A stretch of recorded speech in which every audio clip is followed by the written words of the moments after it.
3 പതിറ്റാണ്ടിന്റെ കാത്തിരിപ്പ് അവസാനിപ്പിച്ചാണ് ടോട്ടനം ഒരു യൂറോപ്യൻ കിരീടം സ്വന്തമാക്കിയത്. മാഞ്ചസ്റ്റർ യുണൈറ്റഡിനെ തകർത്താണ് സ്പർസ് യൂറോപ്പ ലീഗ് കിരീടമണിഞ്ഞത്. 1984 ശേഷം ഇതാദ്യമായാണ് സ്പർസ് യൂറോപ്പ ലീഗ് കിരീടം സ്വന്തമാക്കുന്നത്.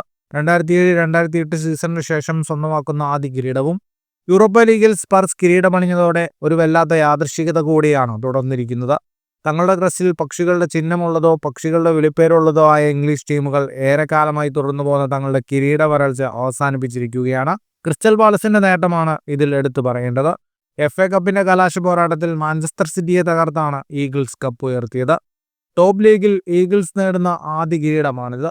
പ്രീമിയർ ലീഗിലേക്ക് പ്രൊമോട്ട് ചെയ്യപ്പെട്ടതിനു ശേഷം ഒറ്റ കിരീടം പോലും നേടാനായിട്ടില്ല എന്ന ആരാധകരുടെ കണ്ണീരിന് കൂടിയാണ് വെംബ്ലി സ്റ്റേഡിയത്തിൽ ടീം വിരാമമിട്ടത്. ന്യൂകാസിൽ യുണൈറ്റഡ് ആണ് ഇക്കൂട്ടത്തിലെ അടുത്ത ടീം. ടീമിന്റെ ക്രസ്റ്റിലോ ലോഗോയിലോ പക്ഷികളുടെ സാന്നിധ്യമില്ലെങ്കിലും മാഗ്പൈ പക്ഷികൾ എന്നാണ് ന്യൂകാസിലിന്റെ വിളിപ്പേര്. ന്യൂകാസിലിന്റെ പഴയ ക്രസ്റ്റിൽ ഈ പക്ഷികളുടെ സാന്നിധ്യമുണ്ടായിരുന്നു. 1954-55 സീസണിന് ശേഷം ടോപ്പ് ടയർ ലീഗിലെ ആദ്യ കിരീടമാണ് ഈ സീസണിൽ ടീം സ്വന്തമാക്കിയത്. അതും ഇതുവരെ ഇല്ലാതെയിരുന്ന ഇംഗ്ലീഷ് ലീഗ് കിരീടം സ്വന്തമാക്കിയാണ് ന്യൂകാസിൽ കിരീട വരൾച്ച അവസാനിപ്പിച്ചത്. കാലങ്ങളായുള്ള കിരീട വരൾച്ചയാണ് ന്യൂകാസിലും അവസാനിപ്പിച്ചിരിക്കുന്നത്. കിരീട വരൾച്ച അവസാനിപ്പിച്ചതല്ലെങ്കിൽ കൂടിയും ലിവർപൂളിന്റെ ലീഗ് വിജയവും ഇതോടൊപ്പം ചേർത്ത് വെക്കാം. ലിവർപൂൾ ക്രിസ്റ്റിലെ റെഡ് ബേർഡ് തന്നെയാണ് ഈ കൂട്ടിച്ചേർക്കലിന് കാരണവും.